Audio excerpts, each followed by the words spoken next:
Welcome to Divisive Issues, a foul-mouthed, spoiler-filled comic book podcast where we talk about comics. I'm Sly. I'm Ryan. I'm Phil. I'm Darryl. We made it. I was gonna say, I'm like, no, someone else is gonna say it. We don't have to say it, but we made it a year past an event happened last year. Superman died, right? That's what we're talking about. Superman died. Yeah, that was a big event. That was coming up in everybody's Facebook memories recently. Everybody's talking about it. That wasn't last year. That was the 90s. Wait. Is this the 1 year anniversary of that? Is that why we're doing this? Yeah. Well, dude, coincidentally, it just happened to be that way. When we read Death Returns Superman, for those who don't know, Superman died and returned. According to the title. But, spoilers. We forgot about the middle part, World Without a Superman, where he wasn't there. There was a brief period where it was without Superman.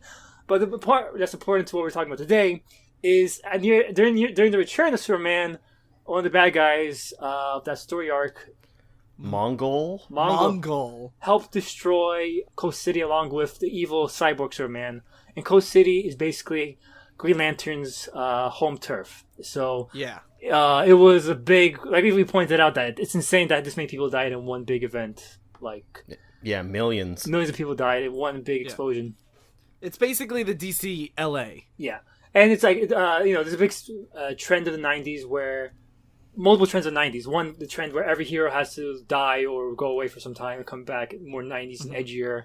And also this trend, which is everything has to be darker and more brutal.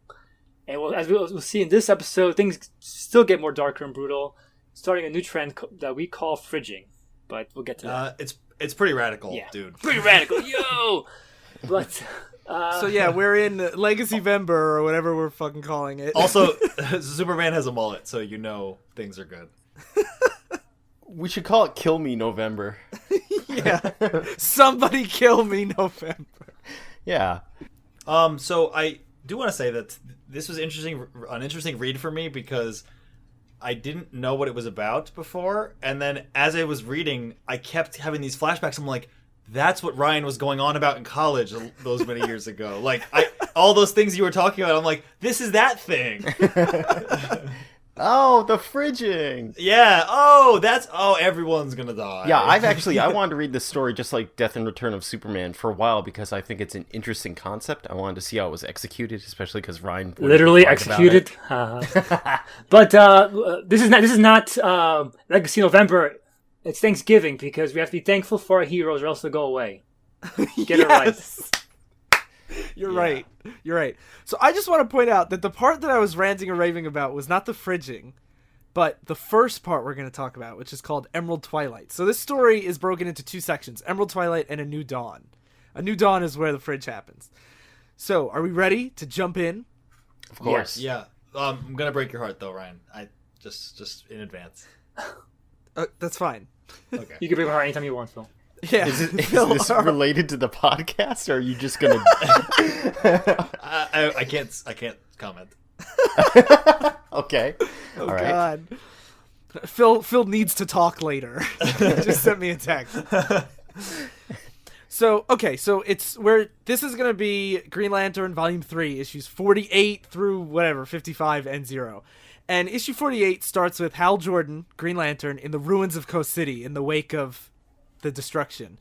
And he uses his ring to create the ghosts of the dead. And he basically creates a ring construct version of Coast City. And he meets with his dad, who yells at him that he's a failure. And then it recaps that his dad died in a plane crash. His mom talks about how, they were grieving for his dad, and basically she's trying to, you have to get over your grief, and using, the dad as a metaphor for his grief of Coast City. She's saying, if you let your grief control you, it'll ruin you. You have to let it go, and remember the good things about the person you miss, and not focus on grieving forever. What was weird is immediately after, he's like, no, I don't want to just be left with memories. I want to, recreate the world. So he recreates the entirety of Coast City and flies around in it. I thought this was pretty cool, actually, because so when I was a kid, actually, I don't know I think Slide knows, but Green Lantern when I was really young was my favorite superhero because I'm like, the idea of being able to make anything with your mind, basically, is such a cool power, but I feel like in most things, in most Green Lantern in the limited amount that I've read, he doesn't actually make cool things with it. He makes like You don't think big boxing gloves are cool? No, I don't. I feel like he makes cool things. It's just always related to like combat, whereas opposed to like you never think about it in this term where like, oh, you can recreate a place that was destroyed. Yeah, like he literally is so filled with grief that he's like, I'm going to use my willpower, which is what like powers the ring, and make a perfect copy of everyone I've ever loved and like where I lived. Like it's a crazy idea, and I think it's cool that like in his grief he's like literally trying to will everything back to the way it was. It shows the ring as like a concept rather than what it usually is, which is just like a superpower plot device to get him punching bad guys. Yeah, and one thing that I always open these episodes with, and I forgot, is this is written by Ron Marz, and all the art's done by Darryl Banks. And the thing that I really like about Darryl Banks' art in this issue especially is how, like, everything is green, except, like, Hal Jordan. And, like, most of his costume's green, but, like, it doesn't look like he recreated this town, like, for real. It looks like a construct of it. Yeah, it's a Green Lantern, like Green Lantern shades of everything. Yeah, and I just think, like, but it still captures, like, the emotion really well, but a lot of times, like, when Hal gets really flustered, like, the backgrounds get, like, wavy and fade away, and, like, I think it shows that he's creating this really, really well. Mm-hmm. And another thing I really like about this, other than the interpersonal stories with Hal and, like, everyone in the city, is that it's also, there's no fighting at all, which I always enjoy in a comic. Mm-hmm. Yeah, especially for 1994. Yeah, because later on we're just going to get into a lot of fighting, and it's just like there's nothing really happening there. Whereas like this immediately pulls you in. This was the issue I liked out of this. I did not like the rest. So yeah, well we'll get to that in a second. So he wills his like high school sweetheart back and like basically apologizes for like being an asshole. And it's just like it's very much like it's an Everytown USA kind of like nostalgia vignette of him, like, you know, how he wants to remember Coast City. And also he also meets his dad again and this time his dad says, I'm proud of you for rebuilding Coast City like this, and it shows like in previous conversation his dad always never was proud of him. He was never proud of him when he was a kid. He always liked his brothers better. He's not proud of his Green Lantern because he failed in Coast City, but now he's proud of him because he rebuilt Coast City. He did something nice for everyone, and he's about to say, "I'm proud of you," but before he does, everything starts fading. Yeah, and then as it fades away, as he's getting the speech, basically everything fades away because his ring is out of charge. And one of the Guardians, the like little gnome people that are the Green Lantern bosses, are saying, well, you're using the ring for personal gain. It's only to be used like for justice. And you have to come to our like headquarters, turn in your badge, which they go to. He says come to OA for disciplinary action. Because Green Lantern's a space cop, so this is literally turn your badge, you're off the case. It literally was, yeah. You're off the case. You're too emotionally attached. And he uses the construct of the Guardian to absorb a little bit more energy so he could fly to Oa on his own terms. And he heads there, and the thing that I really like is the way this issue ends is it's him kind of recapping his origin a little bit, and it's some time ago a man dropped from the stars. He was dying. His last act was to bequeath Hal Jordan a wondrous ring. The power of the ring knows few structures. Truly, it is bounded only by the will of the bearer. With such a ring, you could do anything. And then it zooms in on a really angry Hal Jordan flying away, and it says, if you wanted to badly enough. Yeah. And I just think that's a really cool setup for this story. Yep. And the very last page is it shows just like some guy pointing out the Hal Jordan flying away, but he'll be included later. At first I thought he was like Superboy. Yeah, like Superboy. It's the same kind of 90s appeal to cool hip teens that Superboy was. Yeah. And he's with his only in underwear girlfriend, and she will become a major character soon for just a little while. So then issue 49 is Hal on his way back to Oa, and this is one of those issues that I think works in context if you were reading Green Lantern at the time, but not at all if you weren't. It's basically Green Lantern killing a bunch of, or not killing, but beating up. He does kill them. Later on. He does kill them. It feels later on. No, he inherently leaves them without their ring in space. I know, but he says like they have a little like air field around. Yeah, them, he's like, I left them enough, but I'm gonna get rid of that soon. So I know that's the thing. That confrontation happens later, but for now he's just beating him up and it's building towards him, revealing that he's letting them all die now. But like for now, he's just the whole issue is them just beating up all these people. and the people you don't so- know if you don't read comics. The thing that I just want to point out is the previous almost 50 issues was a different writer having Hal basically single-handedly rebuild the Green Lantern Corps, and these are all the new people that he found. So, like, these are all people that he trained and brought into the Green Lantern Corps. So if you're reading on its own, they're just a bunch of people he's leaving in space. But, like, in context, if this happened now, fans would absolutely hate it, because a new writer comes in and has your hero turn into a bad guy and literally kill everyone you've built up for the last this happens 4 pretty years. regularly. This happens pretty Yeah, regularly. it happens all the time. But they basically, that's pretty much the whole issue, is just him going through space. I want to point out a guy I like is Beast in a trench coat, and Jackie he has a gun. Chance. He has a gun with the words "crack" with an X through it. I love that too. Like, don't do drugs, kids, but shoot people. And then when he dies, his dice is floating in space. Yeah, and he uses a gun. He has a Green Lantern ring, and even Hal says, "You're fucking dumb. Like, use a fucking ring."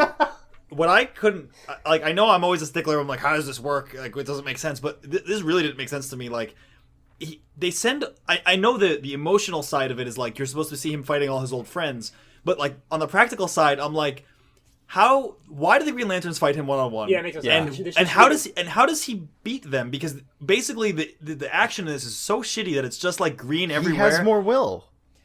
Well, That's here's always what's been the happening. Green Not Lantern only thing. is he the one who trains them, but as he beats them, he takes their rings, and so now he has twice as many, like, rings. So he's twice as powerful, and then 3 times, then 4 times, so on and so forth.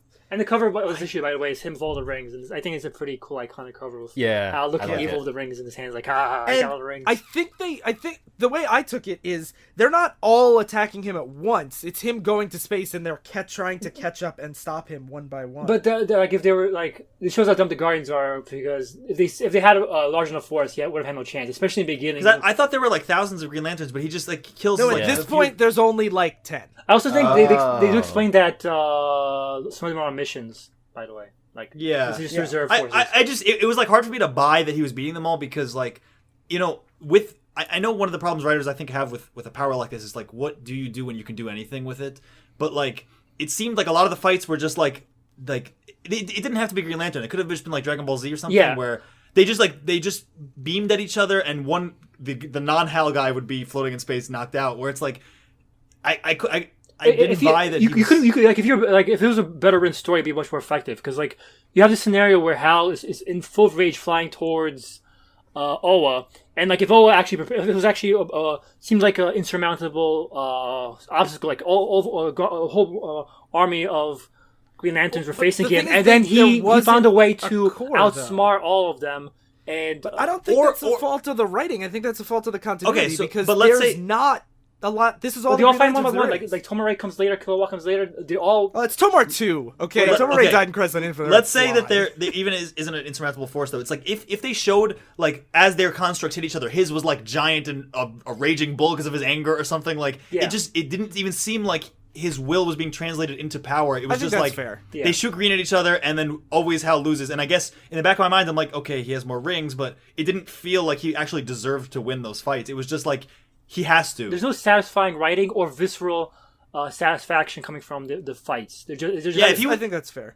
Yeah, if he was just wrecking through them, like it would be cool. But One thing I do want to point out too is, and this is just a problem with comics in general, is I think they gave Ron Marz 3 issues to have Hal turn bad and kill Oh, everybody. and we should mention that because we said Ron Marz is the new writer coming in, killing off all the Green Lanterns. Yeah. DC wanted this, not Ron Marz. Yeah, and I think it's important to note because they were gearing up to the big DC event of the summer, which we'll get to after the story, that I'm pretty sure, like, knowing how Ron Marz paces in other books, I feel like he would have, if it wasn't DC telling you have 3 issues, you have 60 pages to do this. Well, 50 is a double size, but whatever.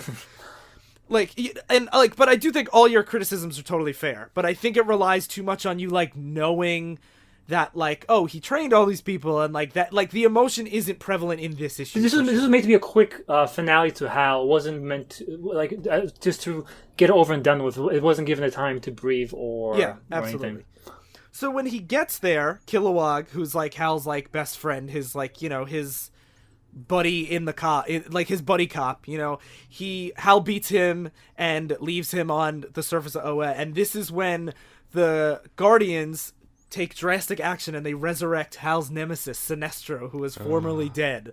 And Yeah, it's cool. He's actually been the narrator this whole time, which is kind of clever because throughout the issue, he makes some snide comments of like how Hal was being an idiot, but I'm not complaining. And I'm like, then who's narrating here? And like, it turns out that it was actually Sinestro at the end because he says something like, well, they must have been desperate enough, at this point to come to me or something. And I think it's cool to have Hal's final descent into being a villain, being him killing and basically making irrelevant his main adversary, Sinestro. Because Sinestro was basically what Hal is now. Like, Green Lantern thought he knew better, said, fuck the Guardian Corps, I'm going to do what I want. And now that Hal has become what Sinestro is, like, Sinestro's pointless, so the final battle kills Sinestro and become the new Sinestro, basically. It's just crazy, like, how many, even Kilowog, like, I know he doesn't want to kill Hal, but, like, so many of them hit him with green stuff, but they're always, like... It's like, oh man, look, everyone holds back because he's their friend, so he can kill all the Green Lanterns, just like, kill all the X-Men. Jack T. Chance gets a nice shot on him. Why wasn't that a blade, right? Like, why couldn't it have been something sharp? Whatever. Yeah. So this issue, number 49, is actually drawn by Fred Haynes. And the next one goes back to Darryl Banks, is it? Mm-hmm. Darryl Stefan, I think. And I want to point out how funny it is because it ends with like a super buff and ripped Sinestro, and the next issue starts with a really skinny and lanky Sinestro. And that also happens with comics too, because they're all writing the comics. They're all pretty much drawing the comics at the same time. So if it's a different artist, neither one knows what the other one's actually depicting the story as. Yeah. So you'll have like planes shift from one story to another. Like they'll be on a fighter plane, next story it's a passenger plane. Oh, because the artists are doing it at the same time and they're not collaborating their notes or whatever. Yeah.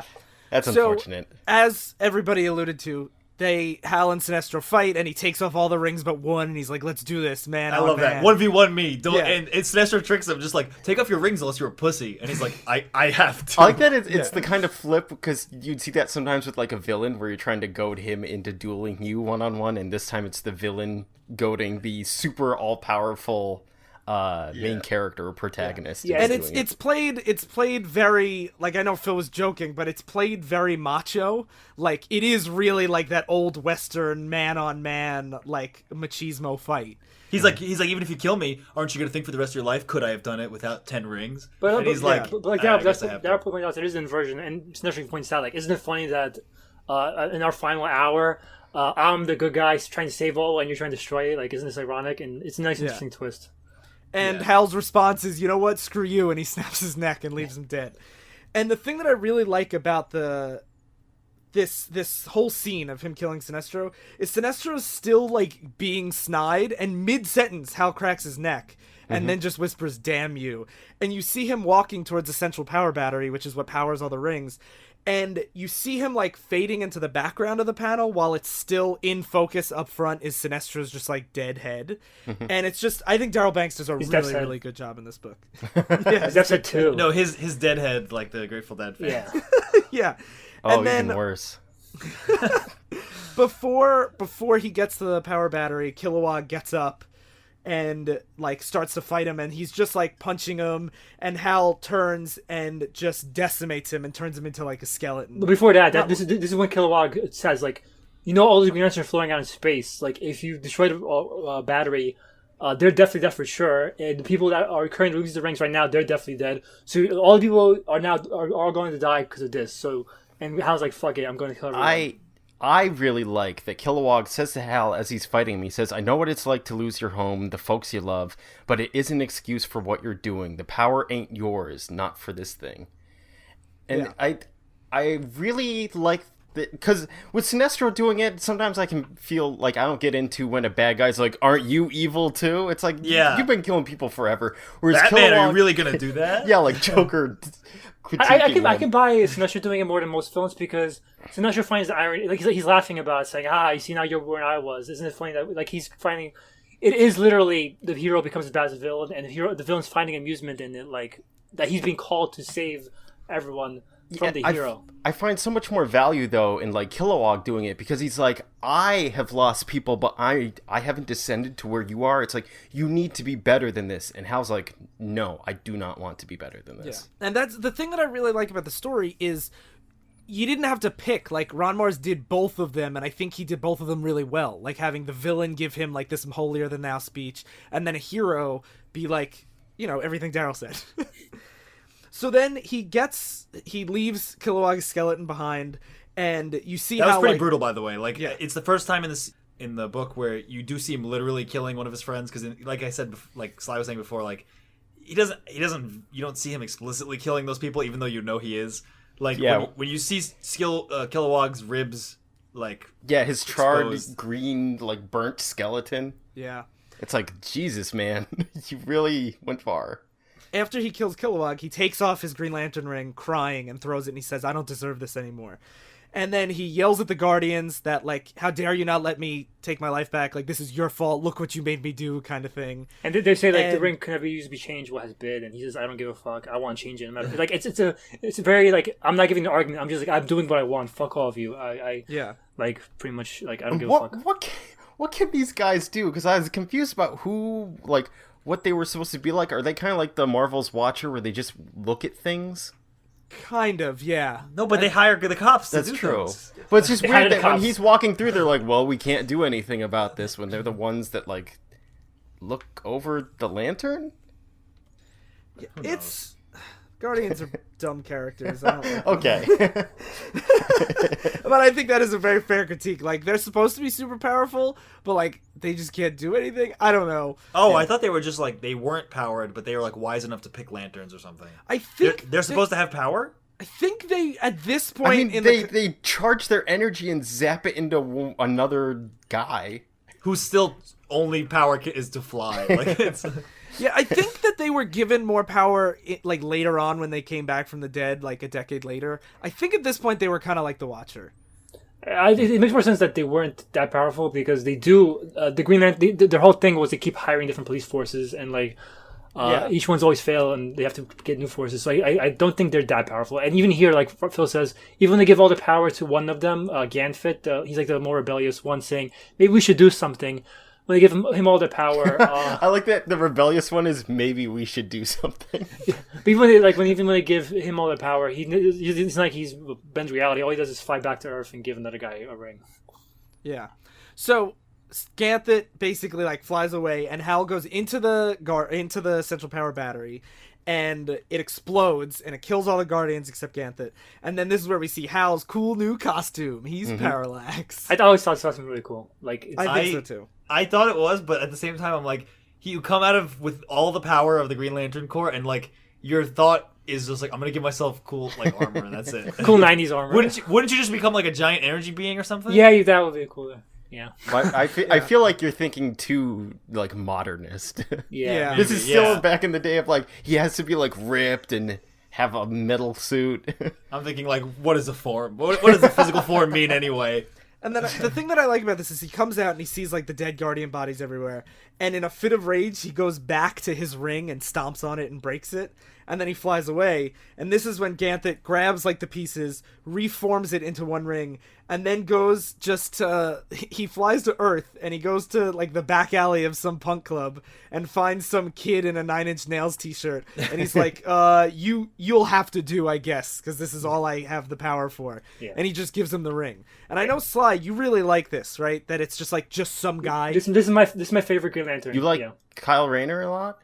This is why, because every other Green Lantern, John Stewart, we did John Stewart's origin, Hal Jordan's origin, every origin they come to him saying, you have the power to overcome fear. You are chosen for this. I fucking hate that trope always, like never not.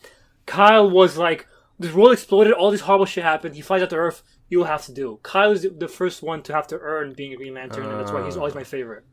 Yeah. That's interesting, because when I first read this comic, I was like, this is probably going to be the most boring Green Lantern of them all. Because I'm like, what makes him different from everyone else?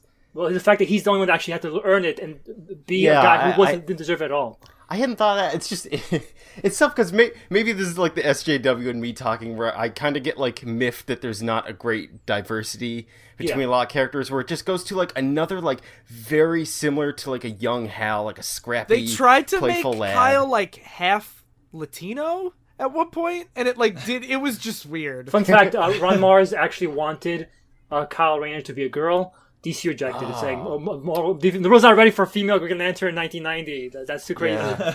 So Kyle's not my favorite, but I find his whole journey to be the most engaging and interesting. So I Wally West think is that your there's a lot favorite, to be said. No, I'm saying like Kyle's not my favorite Green Lantern. No, I was joking. I like Big Head guy. For me, I couldn't help but sit there and be like in retrospect, like the Return of Superman, that's a good cast of like different sides and different like dimensions of what Superman's character was. Whereas this just felt like it's like you guys are just like it's Superboy with a Green Lantern ring now. I mean he's but just like less snarky. And I think they develop him differently, though. Yeah, and also I do agree. Like, I wish I would have loved if they had more diverse Green Lantern, especially now compared to how diverse comics are getting now. You go to like '90s, and they had a chance to be more diverse, and they had another white guy. So yeah, it's just yep, and it's just weird that like you have a completely new Green Lantern, and it's like I just feel like they could have done a little bit more to make him different. Yeah. Like I said, DC's always been more conservative company. Like DC versus Diversity episode we did pointed out. So I'm gonna save my Kyle Rayner, why I think he's great, for the end because it kind of comes up. So let's see what his first venture as a Green Lantern is like. So issue 51 opens with him getting thrown through a window, and it's one of those classic like you're probably wondering why I got here, how I ended up here. It's like okay, and he's fighting some villain named Ohm, like the electrical unit. Yeah. And then it flashes back because of course that's just like how that is usually structured. In media res. Yeah, exactly. I like that flashes back right as he's about to get punched. Like it's that as the punch is zooming in, he's like, "Let me tell you, it started last night." It says, and it seemed like such a good idea at the time.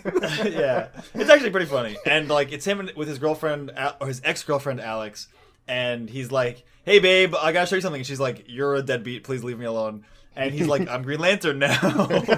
And she's like, "Wow, that is pretty cool." And he's basically... At first, she's like, "You can't even hold down a job, and now you're going to be a fucking superhero." Yeah. And he's basically experimenting with his powers a little, and we get backstory on him, how he's like a graphic designer, which is a neat... Which is another reason why I like him, because we mentioned how Green Lanterns always have this huge potential in their powers. Hal was always, I'm going to make a boxing glove and punch you with it. Kyle's more of an artist, and as you see in the story, he does more fancy things like having people make people out of constructs, make like fighter planes and mechs out of constructs. He's always been more approaching it more as an artist, and that's another reason why he's my favorites, just because of the way he actually has inventive constructs of his ring. Yeah, that is cool. And it seems like his ex-girlfriend Alex is like a journalist, and he's basically saying like, with this power, we can start a new life. I can be a superhero, and you can always take pictures of me doing superhero things, so like the New York Times would pick you up and everything, and like kind of like a Peter Parker Spider-Man thing, but with him and his girlfriend. Separated. Yeah. And she's like, "Okay, I'll give it another shot since you're Green Lantern, and what am I gonna do?" And I mean, it's not like that wasn't. It wasn't like she was like actually. I have to. Green Lantern's telling me to do it. I have to do it. I have to do what he says. She was like, "Let's give it a shot." And, I like how actually kind of forceful she is with some things. Like he goes to go into her room after, and she's like, no, you're gonna stay on the couch. Like she grabs him by the collar of his shirt. And this to me was the one redeeming factor I found in Kyle, is that we so rarely see, or I've so rarely read stories where superheroes have a girlfriend that know about their identity and that help them along with this, where I was like, oh, I like this like Kyle and Alex duo, what they're doing. I did too, actually. Yeah, and even that's why it's so shameful. But even here, like everyone confuses him after he beats Ohm. Everyone's like, "Oh, I thought Green Lantern had brown hair," like thinking that he's still Hal. You're still not a white guy. What gives? He must be. Yeah. So she's like, "Oh, you need to be more marketable," and him and her like design a new costume together. Yeah, I thought it was pretty cool. And I actually, when his fight against Ohm is actually what I think made me like him at first, because, like Sly was saying, like he earns it. Like she says, "Don't get involved. I'm just gonna take pictures." And he's like, I'm gonna go for it. Like, I'm gonna experiment. And even he keeps getting his ass kicked. He's like, I can't admit that especially in front of Alex, I don't want to, like, see that show her that I'm weak. And I need to focus and figure out this ring. Like, he's trying something he doesn't know if he can succeed at. Whereas a lot of superheroes, like, I'm Superman, of course I can succeed at this. I also like that during the fight, where she's standing on the side while he's fighting Ohm, and instead of being like, "Oh no, Kyle, like, oh, this is so terrible," she yells at him, "For God's sake, protect yourself," when he's being attacked. And he's like, I should make a shield. This is also extra rare for DC, because people always say like DC's characters aren't relatable. You have Superman who's perfect. You have Batman who's like master planner. The 90s was really good for that aspect of DC. Yes, this was when DC started being more like Marvel, where you had people, the heroes trying to be more human and making mistakes and trying to learn. Also, can I say I love that Ohm is a villain who's like, I'm just gonna go take the whole power grid and drink it. It's like he's like, I gotta pull the city's power. Like what a guy. Yeah, what a guy. And then the issue, they designed a new costume on an island because now they can fly around on vacation. And the issue ends with there's like some secret. I never understand these fucking places. You put every supervillain in one fucking facility. Like there's like some shitty prison where all the supervillains are, I guess. And Mongol, again, sounds like Mongol, but it's with a U. Mongol? Yeah. Mongolian. Not sure. Yeah. And also, every time they say Green Lantern, they do like the logo of his name, which is kind of silly. And basically, Mongol's killing everyone and is like, I'm looking for Green Lantern and Superman. And to illustrate how dumb the maximum security prison thing is, you have Mongol, an alien warlord, like basically like alien space Hitler. And then you have, in the same place, you have a guy who's basically evil Dr. Manhattan, and you're like, this is going to be fine. We're going to have people locked in the same cell next to each other. And the security measures are guys with guns. Yeah. But, like, they obviously are not good enough guns. Like, why have the guns if they can't stop these things? Yeah, like, Monk doesn't even give a shit about the guns. He's like, yeah, whatever, I choked you. I love that they're bringing Mongol in here to be arrested, and he's just breaking out naturally. It's like, what a shitty security. How many issues back past the Return of Superman was this? Let's see. Return of Superman was Green Lantern 46? And this is 51. Yeah. So he literally he breaks out immediately. So they didn't have security, I guess, or because there was no indication that anyone helped him escape. It's like this place is just useless. Like this place should really be rigged to explode. Like you cannot let all these guys out. And that's the thing too, is when you put multiple supervillains in one place, you're just increasing how deadly a breakout is. It's like now, for sure. Yeah, I just this is a ridiculous concept to me. Like this has to be in space or something. This is done just so they can have events where, oh no, the maximum security prison broke out. How are we going to beat all these villains? That's the only reason why they're like this. It's like Arkham Asylum. It's exactly. It's like, but oh, Arkham Joker's Asylum that is one. like a guy that makes people scared, and like a guy that tells riddles. No, but there's also like I control plants, and I'm a giant monster guy. Like Arkham Asylum is still like the most dangerous criminal minds in the world in one place. All the most dangerous criminal minds in one place. It's still like, why would you put them together? So 52. We're gonna skim through most of it, but basically it's the new Green Lantern basically trying out his powers. And trying out new logos and stuff. Like Alex is trying to help him like pick out like a photo shoot basically, and they goof around. They have a fun relationship. I think. Mm-hmm. I enjoyed and it. this is like when we start to see more of his constructs. Like he makes a sword, and she's like, "You can do better than that." And then he makes like a complex like gun. Yeah. And he's like, yeah, now we're talking. And it's like, it just shows like what Sly said. It's just more interesting than like Hal makes like a ram head when he hits people. Yeah. Okay, I want to point out that she's still like, I said she was forceful before, but she never reaches the point where she's like abrasive. Like he makes a big gun and then he shoots a rock and it sends them both flying. Instead of being like, geez, you stupid idiot, Baka. She just says like, yeah, she just says, like, you did that? Like, you have that power? So it's clear that, like, she likes him. Yeah. That's the thing is, Alex is so much better than most love interests in this. Yeah, it's unfortunate. I didn't know about the fridging until I saw the fridge. But, I mean, I knew about the concept of it, and I didn't know this was it. Yeah, I didn't know this was it. So, also, I have to say one more thing. Mongol escapes again in this issue. Like, it's the continuation of his escape. And and we get to see a sneak peek at Major Force, who's just this this guy. purple guy. I love and that. also a pterodactyl man who has a fancy hat. Yeah, on. it's like, wait, don't you live on, like, Beast Island or the Marvel place? And it's crazy, too, how, like, all these Savage the guards here are just like meleeing. They're trying to like melee whatever. Because there's one guy that shoots Mongol in the back, and then the next panel is he's Mongol's next to him. Yo, here's what happens. This is what I was gonna bring up. He shoots Mongol in the back. Okay, this scene is chaos, by the way. There's supervillains slaughtering everyone. Also, they're shooting other supervillains and nobody's affected. What kind of guns are these? And so this guy shoots a laser into Mongol's back, and then he walks up to him and says, "No further, Mongol. Don't make me fire again." It's like, no, you've been way past that point. Supervillains are killing everyone. Yeah, like everyone's dead. And then he walks up to him and he's like, "Don't make me shoot you again." And then Mongol just kills him, obviously, because he's like, and why do you need Mongol alive? It's like he's like an outcast ex-warlord. Like, he has his constitutional right. Yeah, go back to your cell, Mongol. Citizen.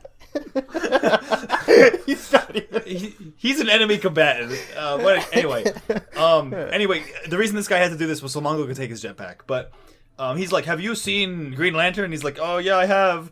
And then so he goes to fly away from Green Lantern. We see the Hobo then meeting with some shady government. The Hobo that saw Kyle get the ring. there was the one. You said it like It's the Hobo. Yeah, he was The an Hobo. established character. This Hobo was in the alley when Kyle got his ring, and Kyle was like, "I guess I'm not crazy because that Hobo saw it too."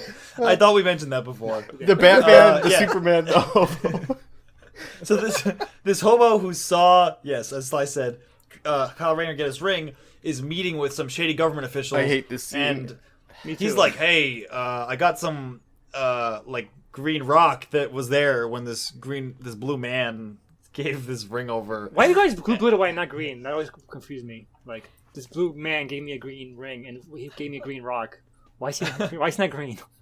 I don't know. Whatever.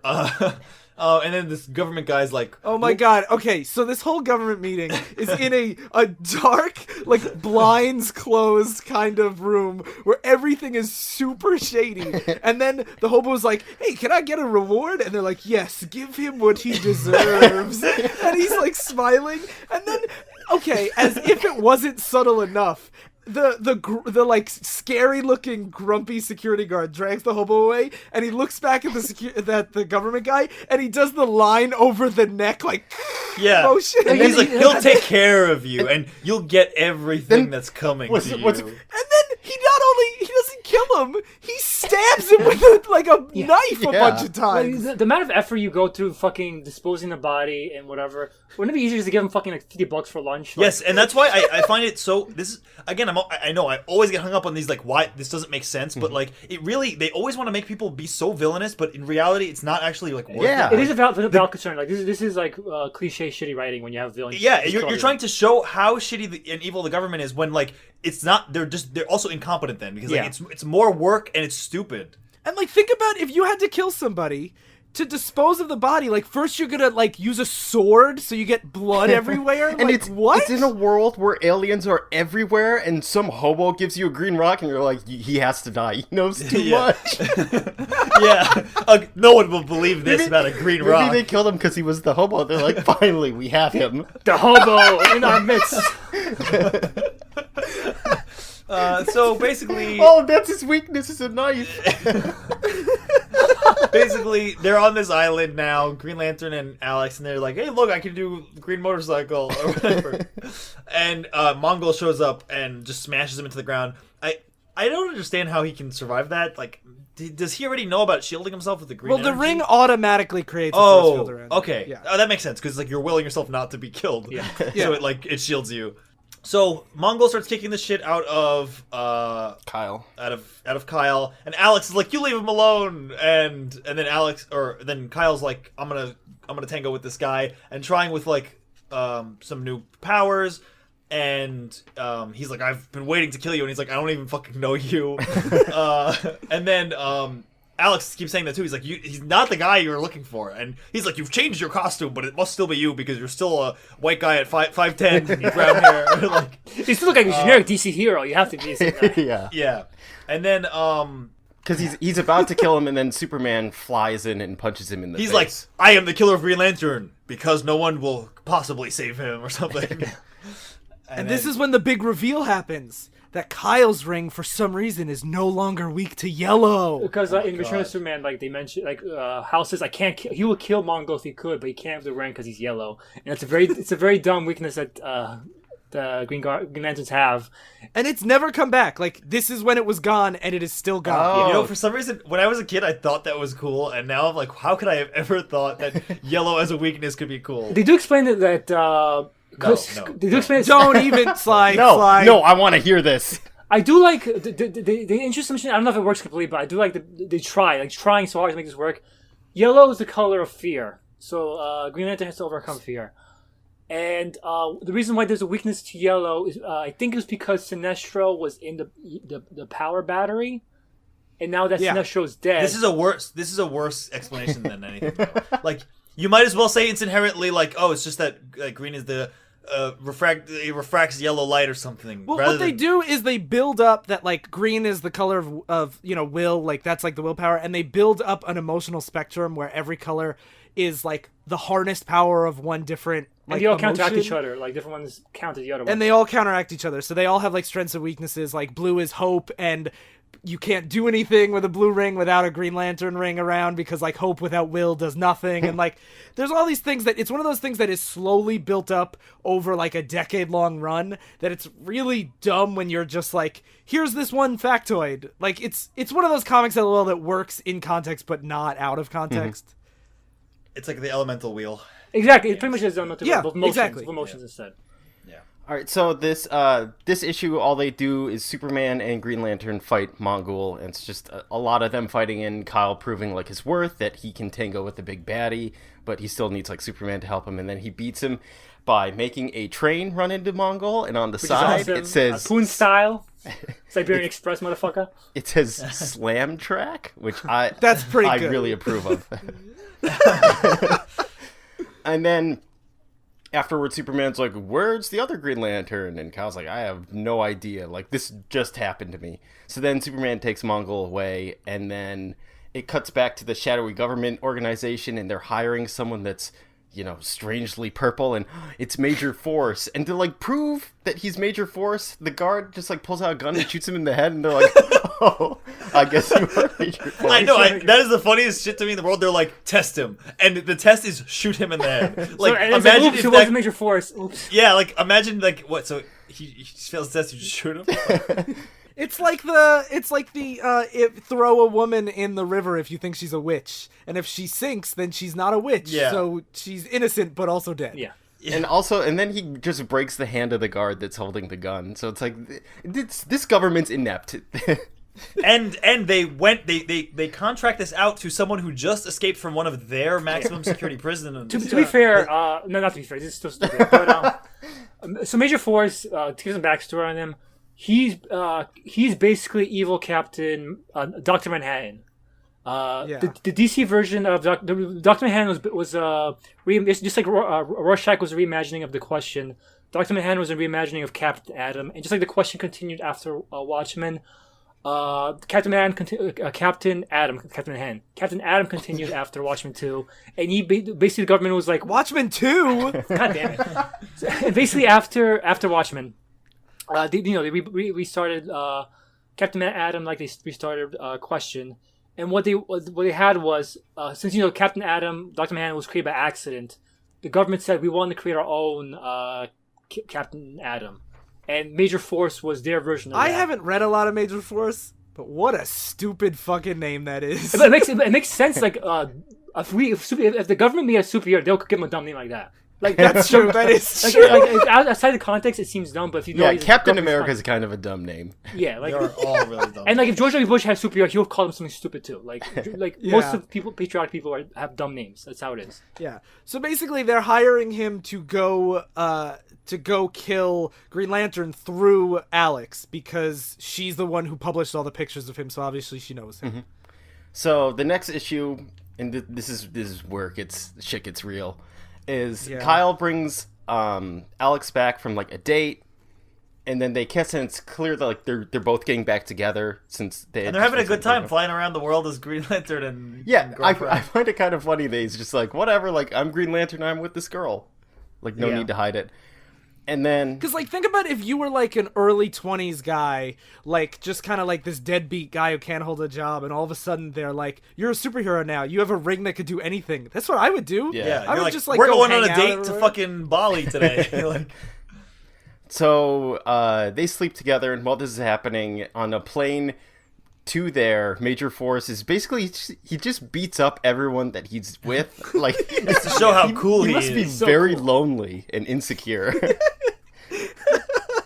And then there's reports on news of like there's an event going on, so Alex is like, why don't you go check it out? And he's like, but I want to stay. And then she's like, I have a surprise for you if you get back. And he's like, ooh, sure, okay. It's a fridge, my new fridge. But and he's like, come take pictures, and she's like, no, I'm busy, I don't want to. It's my day off. It's like it was so obvious that something bad was gonna happen. Yeah. Yeah, it's one of those things where like in a terrible story where the characters are at their happiest, so you know it's like, well, someone's gonna have to die soon here. Yeah. Or they're like, oh, life is going so swell. So Kyle flies over, and this is just like a crazy side story while this is going on. Basically, he lands in part of LA from like 100 years later, teleports into LA, and then an earthquake happens, and then it disappears after. Okay, so this is when I have to give the backstory here. Meanwhile, in the DC universe, an event called 0 Hour just started, where basically time was going crazy all over the place, and we'll see in a couple issues that the reason why this is Hal Jordan as Parallax is trying to reboot the universe with him as God so that he could stop bad things from happening. Oh. So, like... Oh, that's... Yeah. That'd be something that'd get, like, explained later. Okay. Yeah, so it gets explained later, but, like, so we are... And the big thing with 0 Hour is they didn't reveal who the villain was until the very end of the story. So you just have all these, like, crazy time things happening and nobody knows what's going on. And so, like, you'll have, like 70s, like a 1970s Batgirl showing up in Batman, and, like, just for the month leading up to it. And then when the event starts and it's the big reveal that it's Parallax, it's Hal Jordan doing it all, that's when it's like, oh, that's why the whole universe was crazy. Yep. So, while Kyle's off doing this, Alex hears a knock at the door, and she goes to answer, and this big delivery man comes and gives a bouquet of flowers to her. And Alex is like, Kyle, our getting back together was obviously... And she opens up the note on the bouquet, and it says, in cursive with the drawing of a rose on it, I'm going to kill you.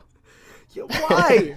It's because it's so fucking cheesy and he's so evil, but the thing is, even this scene, like, I love Alex in it because she opens the note and she immediately runs into the kitchen, grabs a huge kitchen knife, and stabs him in the chest. Yeah.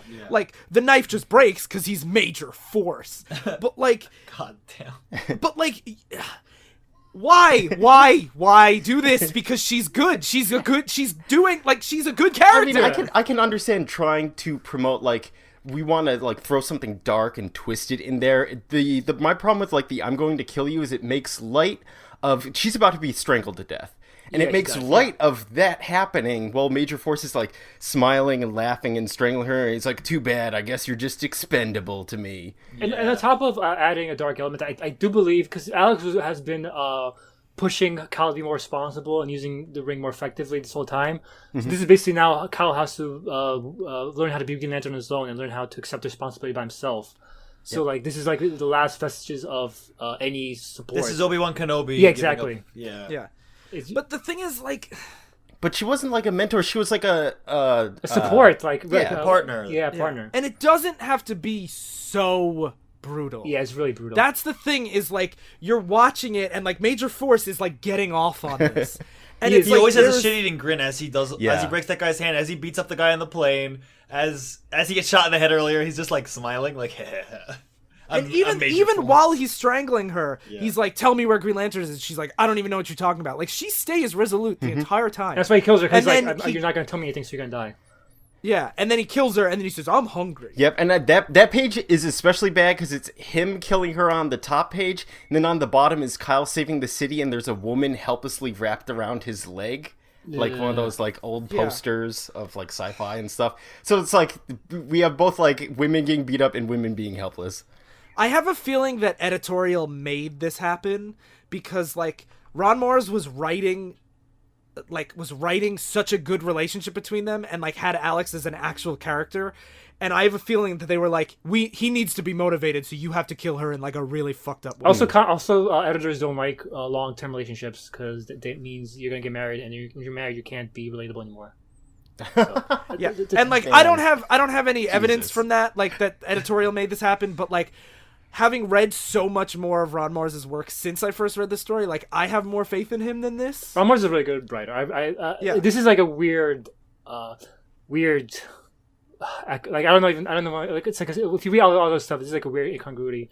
It's like, if you read, when I first read this, when Ryan showed it to me, I was like, this does not feel like Ron Marz to me at all. It just feels so weird to have. Yeah, it has to be an editorial thing. So Kyle flies back, and he's like, oh boy, Alex better be ready, because I want my surprise. And then he enters into the apartment. He sees a note that says, "Surprise for you in the fridge. Love, A." And he opens it up, and it just does like a little door crack, and you can see just like her legs upside down stuck in the fridge. Like, it doesn't show the whole body, and that's a good way to make scenes more gruesome, because it's left up to your imagination.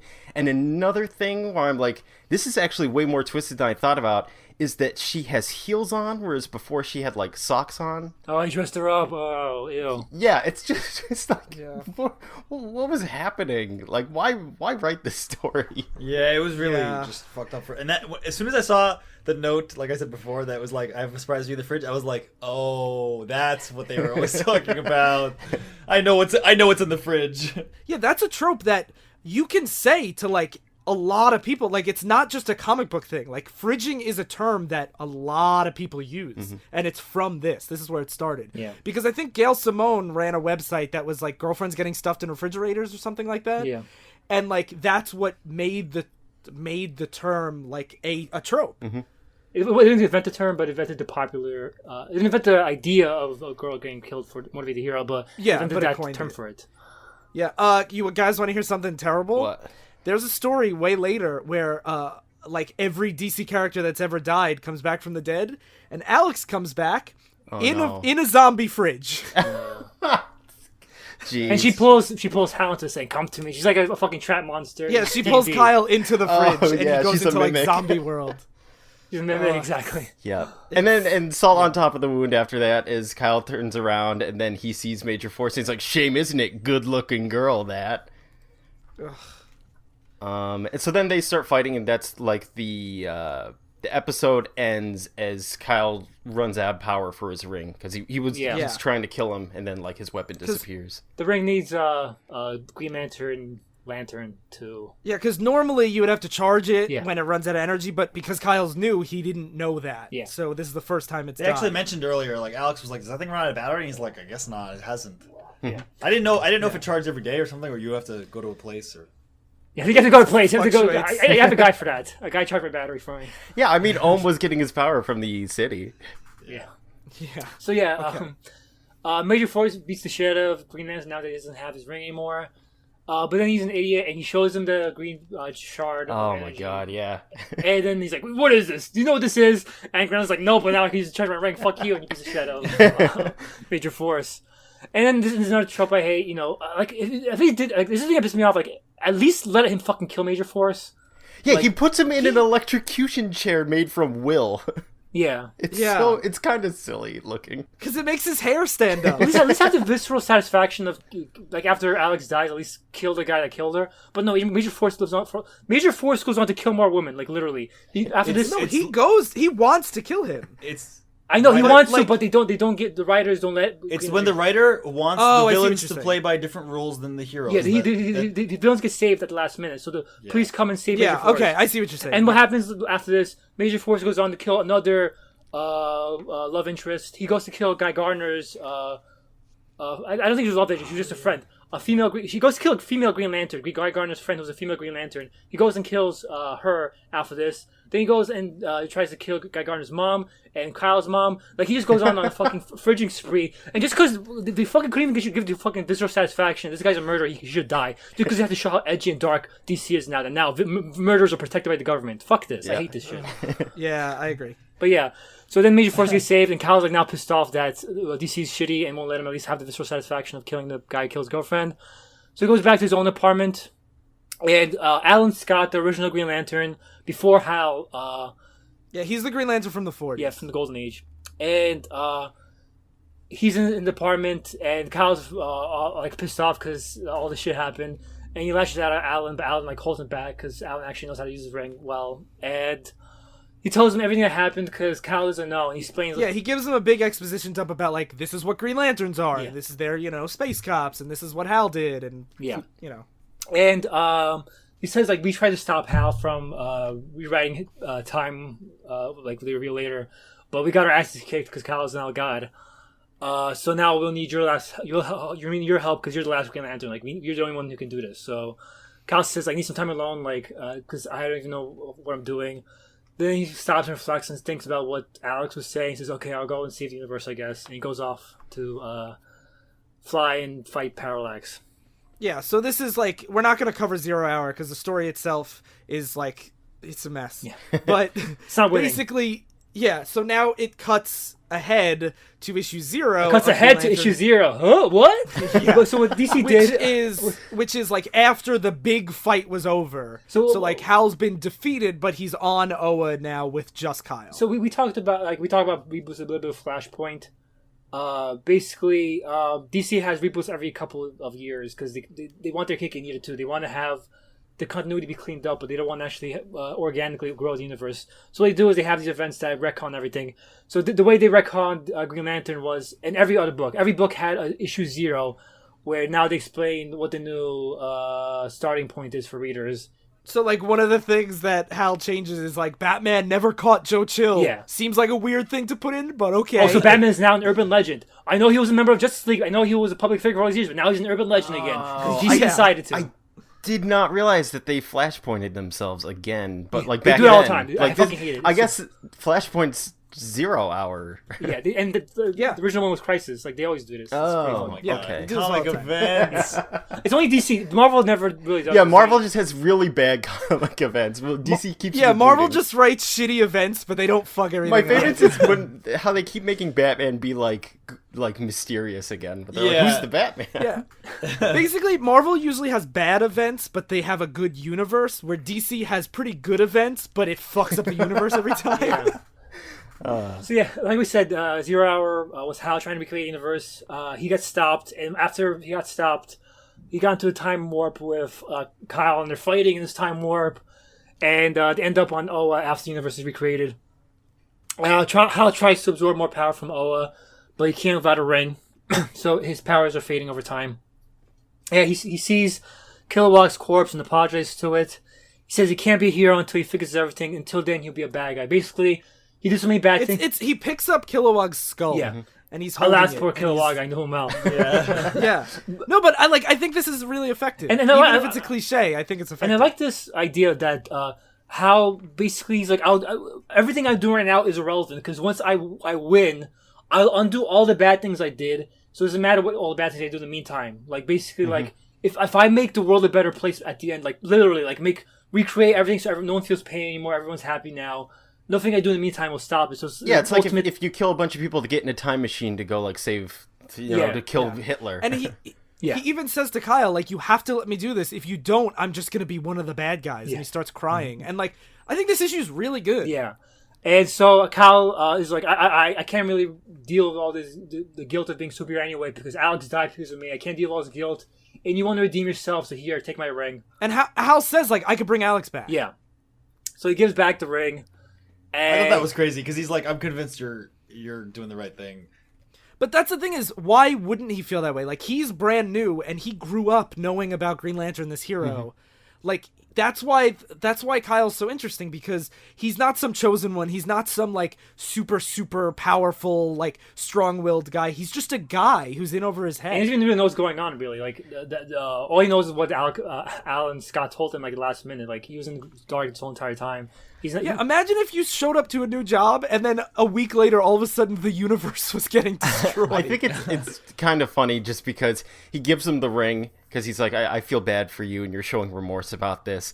And then Hal, like a repeat offender, just starts being like, yeah, I'll fix everything. Don't worry, like everything will go back to normal now. And That's what confused me, because it's not like he was like, you're doing the right thing, reset the universe. Hal was saying like, oh, I really fucked up and I feel bad and I can, I need a second chance or something. And Kyle's like, here you go. And he's like, I'm going to go crazy. Yeah, now, He's yeah. like, That feels he's like, right. please don't. And he's like, you're an idiot for giving me the ring. It's like, Yeah. yeah, you are. Yeah, Kyle. I think they're feels, both just kind of fucked up right now. Yeah, there was just how the universe gets exploded. But Phil's right. Kyle gets the ring because Hal asks for a second chance. But then Kyle wants the ring back because Hal says, I'm going to try to rebuild the universe again. And so then Kyle managed to... Like, they end up in the Green Lantern tomb area. And Kyle knocks over one of the tombs on Hal and knocks him down. And then he takes the ring back from him. And that's the kind of weird thing is that it almost seemed like that seems like the climax of the story a few pages in, and then they're suddenly back to like where we saw them at the very beginning, where Hal has some kind of power and Kyle has his ring. Yeah, I didn't like this. Like issue it just because seemed like it I went felt in a like it big went circle. nowhere. Yeah. I do feel because they had to set up that things are still going to. All it really does is blow up. Oh, well, spoilers. Like they really couldn't really go with any of their characters because it wasn't a big event. It was just the aftermath of an event, and they had to explain that Hal is still evil. Kyle wants responsibility now. I mean, I feel like you could have done that climax of him showing like remorse, but still not being savable at the end of it, rather than have them do it in the middle and then have them fight again. I agree. Yeah, like I gotcha. Yeah, gotcha. Oh, you thought Hal was gonna be good again? Eat shit. Like I think it was a bait and switch for people who were because in the '90s people were still hoping Hal will be good again. Yeah, I thought he was actually going to be good again, and he was going to be the Green Lantern, and I was wrong. Yeah, so I hate how this ends too. Like they're fighting and what blows up? Kyle blows up. Kyle blows up. Kyle just goes pew, and the whole planet explodes, which is like that is so much energy needed to like the amount of power that needs. Like why didn't he use that on Hal? Like that's an amazing amount of power. It's because the power's inside the planet, and he's just overcharging. Yeah, he's overcharging the battery. Though I don't know how much power he has that he can like do that. Like you overcharge it so much that the planet literally rips itself apart. Yeah, but the whole planet is one big battery. All you have to do is overload the battery. So wait, had it always been like this? I don't know. No, don't answer that. I don't want to get into comics canon. But anyway, so Oa blows up, and this whole issue was, like I said, Kyle is like... Kyle confronting, Parallax, but and also accepting that he's the Green Yeah, Lantern. he accepts, like, no one else can be trusted his power. Like, Why did he survive and not Hal? Or like Hal does, but like... They make it seem like only one Green Lantern's left standing, and then you have to go to the next page to see, and it's Kyle. So they can say... Well, because they say that, because Hal is getting, because he doesn't have a ring, he's getting his power from the planet. So presumably this depowers him. Yeah, but he doesn't. But he shows up in Green Lantern fucking 10 issues. I figured 10 issues? Because I didn't see his dead corpse. I was like, he has to be alive. Oh my but god! Like, how did he? They can't kill Major Force, and they can't kill Hal. I think he now has all the Green Lantern energy inside him now. I believe. Yeah, I think so. Yeah. But anyway, but like I said, like because now he learns like you can't. He wanted to just he thought he could just pawn off the ring to somebody and not have the responsibility anymore. But basically, like great power comes with responsibility because he can't trust anyone else with the ring. Like he can only trust himself. So he has to be the Green Lantern forever now, basically. So except is he? Well, he is for a decade. Oh, that is a long pretty time. good. Yeah. That is a long time. Yeah. So the thing. Oh yeah. So that's the end. Yeah, that's it. So the one thing I just want to say about Kyle, the reason why I love him so much, is because we see a lot of legacy characters, like we saw in Death of Superman last year. Like you have Superboy and Steel all trying to live up to that legacy, and Kyle, his legacy is someone who went mad with power. So throughout his time as Green Lantern, as he gets stronger and stronger, he's always like worried, like, am I gonna lose my mind too? Am I gonna like be corrupted by this absolute power? And I can't really think of a lot of other examples in comic books where... So he's like young Cyclops? His legacy is like Cyclops, but his legacy is a warning, not an inspiration point. Yeah. But Hal is still viewed by most of the universe as a hero, even though like he tried to kill everybody. Like when he joins the Justice League, like everyone else is like, well, Hal could have done it. And then he's like, but if I was as strong as Hal, maybe I would like kill everybody. And like he has this internal struggle that he's like, I want to be as good as he was without being as bad as he was. And that's cool. Is to me a really, really interesting character. Yeah. I mean it could have happened to a woman, but I totally agree. I do wish it was a Kylo Rayner instead, but fortunately DC was still... There could be female Kyle. We knew a female Kyle. There is a female Green Lantern right now that is in the running to be my favorite Green Lantern already. So I do kind of like the idea, like this whole storyline was kind of like, for me, I'm like, this is why I'm glad superheroes don't exist, because anyone could, in their grief, just kill everyone with superpowers. And the Green Lantern's a regulator. This was a regulated militia kind of shit. And so like Superman go crazy, no one can stop him. Like, yeah, like an Irredeemable, which we should read. Oh yeah, we should read it at some point. We really should. No. So would you, Sly first, would you read more of Kyle Rayner? Well, I did, so yes. So what about you, Darryl? I was kind of... I wanted to point out that, like, I'm both, like, conflicted over missing the 0 hour stuff, because I find it really interesting, the idea of someone being, like, so brought down by their loss and their grief that they kind of slip into this madness where they're like, I feel like I have to do this. Like, those are some of my favorite villains, that really sympathetic ones that have trauma behind them. Mm-hmm. And, like, I'm sad that I got to miss out on that because I would like to see him, like, talk to Superman or Batman about that. The kind of I debated doing 0 Hour, but it's so long. No, it's very short. It's not good. Oh, it's not good. No, I like it. I do think it's pretty good, but it is so, like, comics bullshit. Like, it is such an event comic. Like, there are, like, a million characters, and, like, a whole team shows up and instantly gets turned into old guys, and, like, it's just, it's... Yeah, that's... Whereas I wanted to see more of the stuff, like, from the very first issue we read of the slow and more, like, just introspective writing. Well, you're in luck, because next week we're going to be doing more of the introspective Hal stuff. I'm actually uncertain because I do want to point out that, like I said, my favorite thing was the Alex and Kyle relationship. And since she just gets killed off, it's like, that was the thing I felt made it special. Like, maybe I'd read it, but, like, if they were, like, the issues that we had just read where it's, like, him fighting just villains and stuff, like, no, that was fun, really. Yeah. So it depends on what it's like. I also felt the same way. I'm like, I didn't really love reading this. I liked a lot of the concepts. Mm-hmm. Like, I did think, like Darryl said, the idea of, like, Green Lantern going on a rampage, fighting the other Green Lanterns. I just felt like the execution of it was so sloppy all over the place that for many of the issues I ended it and I'm like, that was kind of dumb. Like, even him at the end just like, Hal's like, don't do it, and then you just see the planet exploding and he's like, I'm gonna be Green Lantern now, like, in one page. Yep. I walked away from it like, okay. It is, like we said, it is an editorial driven thing. Like, this was a way to make Green Lantern relevant again. And it did work. This was the first time in comics history Green Lantern became a top 5 DC book for DC. So I actually read the letters at the end of one of them, and they're like, you guys are all mad about us doing this, but no one cared about Green Lantern before, and now people care, so eat shit. And I thought that was actually a very interesting perspective. I always like reading the other pages. It's always interesting stuff like that. Like, eat shit fans, or so you feel that way. Because they're like, oh, you don't like Hal being gone? Well, you didn't read them before. So. Yeah. I'm, also, the guy that Ron Marz took over for last year got arrested for having a bunch of child porn. So, you know what? Fuck him. Oh, boy. Cool. Great. Yeah, so... Kill me November.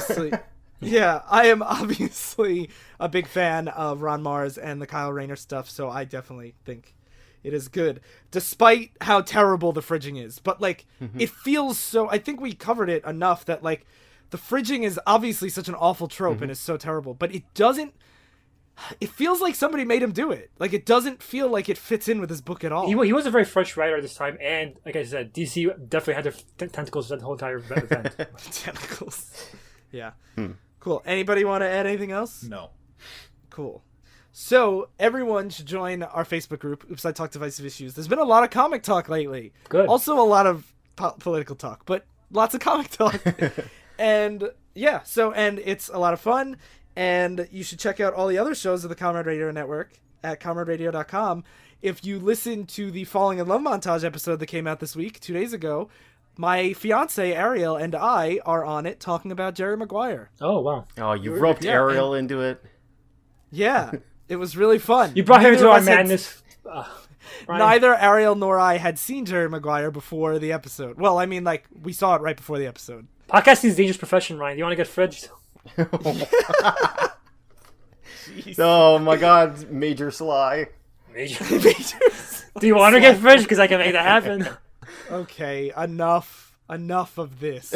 Yes, Sly fridges anyone he disagrees with. Alright, so thank you all for listening to Divisive Issues. I've been Oh, It's like, what? Yeah, sorry. I've been I've had a ring I could do anything with if I wanted it badly enough. I've been the Hobo. And I've been Kilowog's Skull. Stay in continuity.